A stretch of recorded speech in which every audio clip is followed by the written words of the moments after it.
Hello everybody, welcome back to another review. I'm going to try to keep these short. There was a day and night show that happened on February 11th of 2020. I don't really have too much time to record these right now. That's why I'm going to try to get through this. I'm not going to be as detailed as I usually am, so let's get right into it. First match was a high-speed Grand Prix match between Laila Hirsch and Death Yamasan. Before even starting, I knew that if Laila beats Death, then she's guaranteed a spot in the finals, and Death is most likely wouldn't go to the finals. You know, Stardom is just really lucky to have Death working with them. She's very good. I really love Urie's outfit. It looks like something you would see in the in-game Enchanted Arms for the Xbox 360. One of the first RPGs I've ever beaten, if not the first one. They really did a good job. I'm talking about the match again, but every time they went for a pin, it was really awkward. It's weird that they would have such good chemistry and everything else but that. So now there isn't a chance that Laila is going to the finals because Death pinned Laila in 1 minute and 49 seconds with a cradle roll. Match number 2, high-speed Grand Prix match as well. Starlight Kid versus Zoey Sky. Kid is back in her pink outfit. I'm just going to keep mentioning that back and forth until it stops being a thing. I don't know, I just find it interesting. I don't remember seeing Zoey in a black outfit before, but I could be wrong. I know I've seen her in like a white, green, I don't know if it was green, it might have been purple, like white, purple, and like blue, but now she's wearing a black one as well. I'm curious to see how many outfits she actually has. Every time someone tries to take that knee smash move where, you know, the back cracker where they drop them down on their knees on their back? Well, it's like the reverse of that, but with the face.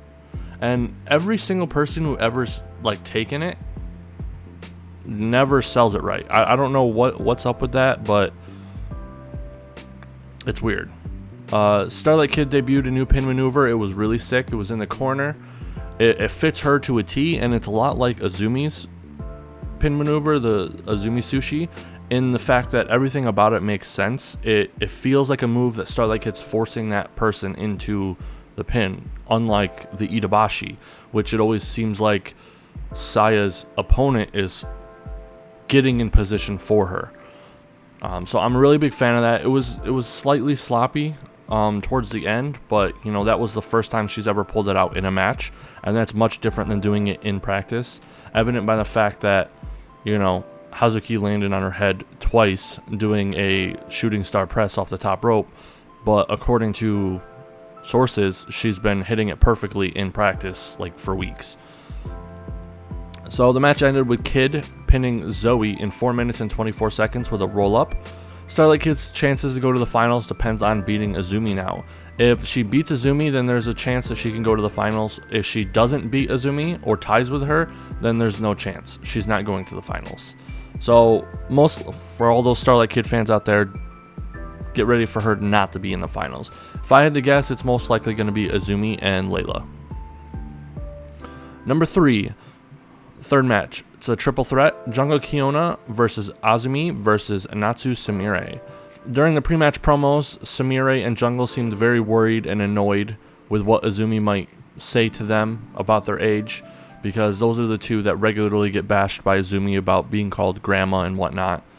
Sumire went on this huge rant about Azumi, you know, and what made it even funnier was that when Azumi got to do her pre-match promo, she had a very short thing to say where she didn't even mention Sumire. She just said she wanted to beat Jungle.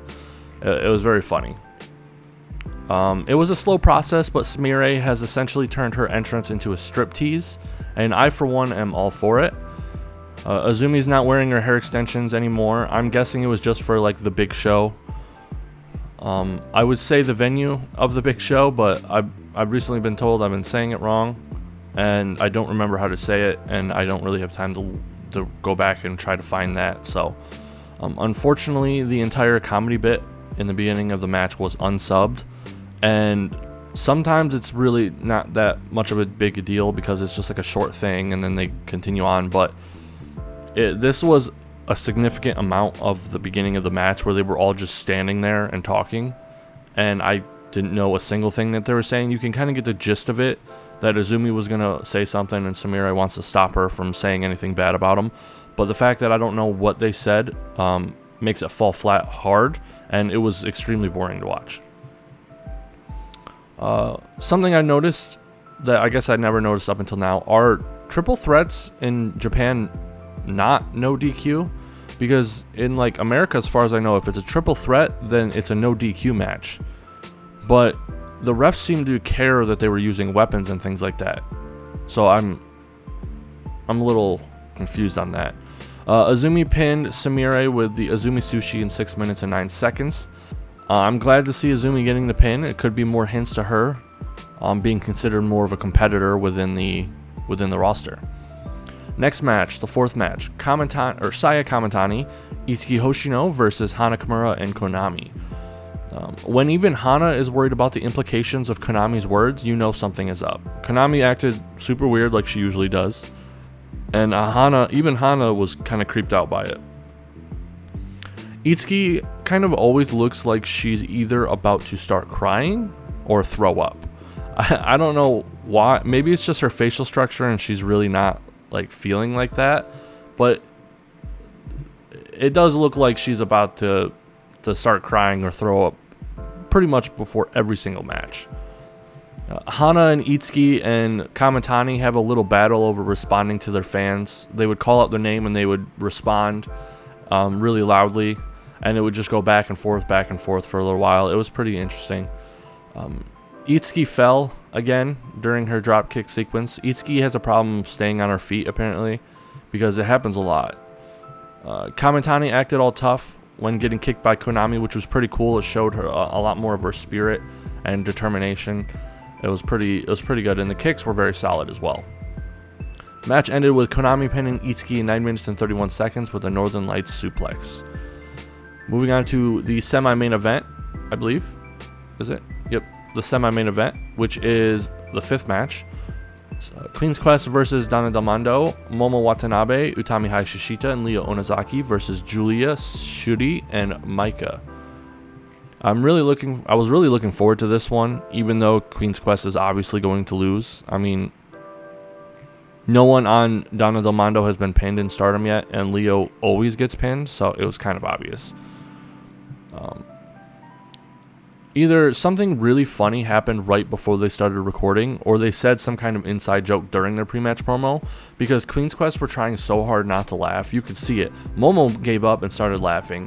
Utami was the one speaking, so she just kind of had like this smile and she was kind of holding it back. And Leo just had this smile as well. And then once they started walking off, they all started laughing. So I'm very curious to know what happened to make them laugh like that. It seems like Shuri is getting a little too attached to Momo. She seems to really like fighting her and wants to get closer to her in that way, and I'm all for that because I really love when these two are in the ring. Utami looked like she got dragged there and that she was missing the latest episode of Pokemon during her streamers thing. She just did not look like she wanted to be there. It was pretty funny. Maika is still not getting any streamers, or at least from what I could see, because they're in the corner and people are used to throwing them in the middle of the ring. Sometimes you don't actually see the streamers they get, because I didn't see any streamers for Maika after the camera zoomed back out, but Shuri might have gotten one, but it did look like Julia got a little. You just couldn't see any of it during their entrance because they all go up to the same corner and no one throws it at them at the corner. I think it's hilarious that because of the rivalries and stories already in place, Julia keeps getting put up against the lowest member of QQ each time. During the first time, she was teamed up with Azumi just because Maika and Utami already have a thing going, and Shuri and Momo, it would be dumb to not match them up. And then in this match, Julia gets paired up with Leo again because, you know, the same thing. Momo and Utami already have kind of connections or storylines going with someone on the other side. I think Maika looks much better with black hair instead of the blonde. I don't know what it is, but she definitely looks better with black. Watching the match, I was wondering who was going to actually pin Leo for the win, because it really could have been anybody. Before anything though, my guess was Julia, I was obviously wrong, but Leo is in the match for a very long time during the beginning parts. Like most of the match, she's in there. She's just getting beat up, which is very interesting because if she's retiring because of injury related stuff, you would think that she would want her last couple matches, except maybe her last match, to be, you know, not as crazy on her back. Momo versus Shitty is just awesome. They click so well together. I don't know why, but they just seem to get each other, and they're able to do everything really great. They're also very stiff with each other, which is awesome. Shitty does look pretty insane when she puts on a submission move. She just has a very crazy look about her face. So the match ended with Shitty tapping Leo in 12 minutes and 58 seconds with the Scorpion Deathlock. For those of you who don't know what that is, it's also the sharpshooter. Also, I just want to point out Donna Del Mondo's logo looks really cool. I really love it. It reminds me of those words that I used to do a long time ago, where it could be read like forward, and then if you like turn it upside down, it would say the same thing. It's like really hard to do, but it's not really hard if you just find a website that does it for you. You just put in a sentence and they'll design something for you. I used to draw those all the time. Shitty's theme is super amazing. I legit could see it in a video game or something. Last match, the final or main event, the sixth match. It's Stars versus Odle, Mayu Iwatani, Arisa Hoshiki, Tam Nakano, and Saya Ida versus Natsuko Tora, Saki Kashima, Jamie Hayter, and B. Priestley. And oh boy, did I hope that the Stars win this one. Natsuko during the pre-match promo was over there looking like a Yakuza boss. She just looks so cool now. I don't know, she's really made herself stand out, and it's really awesome. She's my favorite member of Odle now. Also, again, the new Odle theme is straight fire. I would love to have that on my playlist. Alright, so before the match even started, a lot of things happened in quick succession. First, they all did Saya's Gori power stance, which is, Gori is short for gorilla, and where they all just stood there and banged on their chest. Then, when they were on the ropes, Arisa tried hugging Tam on the ropes, right? Well, Tam then bit Arisa's hands, causing her to stop.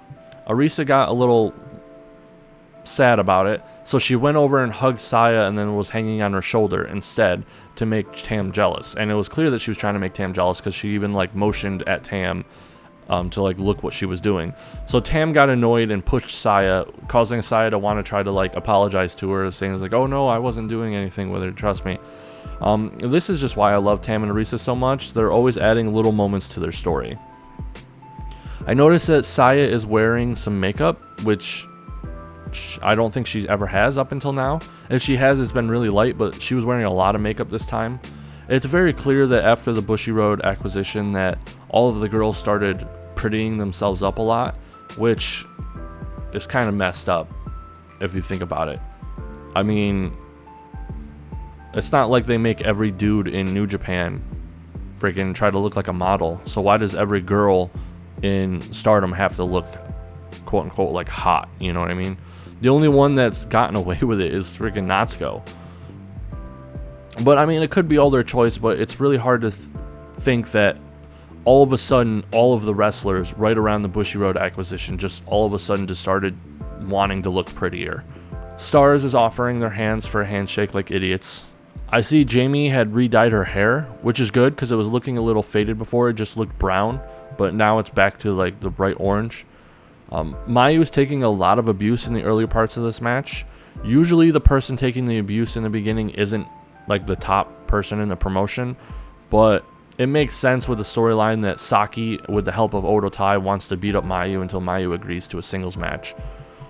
Jamie and Satan are really good partners and they work really well together. They just have really good chemistry. It's no wonder that they wanted to be a tag team. Natsuko's spear looked super uncrisp, but it made it seem even more raw and powerful. She didn't do it very well, but it looked gritty, so it looked like it hurt more. Match ended with Natsuko pinning Saya Ida with a guillotine leg drop in 15 minutes and 51 seconds. For the aftermatch promo, Saki attacked Mayu. They got into a fight with Saki coming out on top with the help of Odotai members. The rest of Odotai held off the rest of Stars, while Saki and I believe Jamie, for the most part, beat up Mayu. Saki demands a singles match. Mayu just laughs at her. Natsuko then attacks Arisa and demands a white belt match. Arisa rubs the belt in Natsuko's face and walks away, saying, "See you," in the typical Arisa fashion. She really knows how to get on people's nerves. So Natsuko was getting a white belt match, and Mayu was still not giving Saki's a singles match as far as I can tell. There was nothing to indicate that Mayu agreed to the singles match.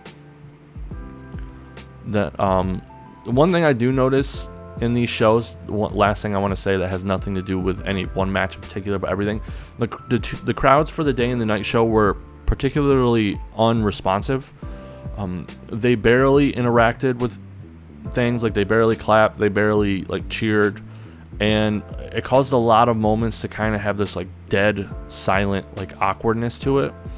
And moments like that is why some people want like announcers and things, but I personally don't care. I just noticed that it was kind of a little worse in this one, and it made the end sequence with like Odotai beating up Mayu and the whole Arisa Natsuko thing seem kind of like there was a little awkwardness to it because it was so quiet. It's like when you're watching a comedy movie and, you know, or like when you're watching stand-up and they say a joke and no one laughs. Like that's kind of how it felt. Oh yeah, the whole show was really good though. Like it wasn't bad, but like there really wasn't a bad match in this show. Everything was really great. I really loved everything. Now there wasn't any like match of the year contenders or anything in neither show, but I would recommend, like, if someone was like, hey, what matches can I skip? I'd say none. Don't skip any of them. The first two matches are from the tournament. The third match is really good. Like, Jungle, Azumi, and Sumire did really good. If you ignore the beginning comedy part that made it like a worse match. Then Kamatani and Itsuki versus Hana and Konami was really good as well, because you got to see Kamatani and Itsuki's fighting spirit against two people who they will never beat for like at least another year. Then Queen's Quest versus DDM, Donna Del Mondo, is awesome. Anytime, like, I really hope these two become the main rivals, because I would love to see them face off a lot more. I really want a singles match between Momo and Shuri. I would love another singles match between Utami and Maika, maybe in like half a year when they're a lot better and they can maybe carry a match a little bit better. And then I would love to see Julia, I don't know, I guess against Momo too. Her style doesn't really fit with Azumi, and Azumi is too low on the card to make that singles match be like interesting, because they wouldn't have a lot of time. Azumi, there'd be no chance that Azumi would win, you know. So, alright, there you go. That was the show that happened on February 11th, 2020, the day show. Bye.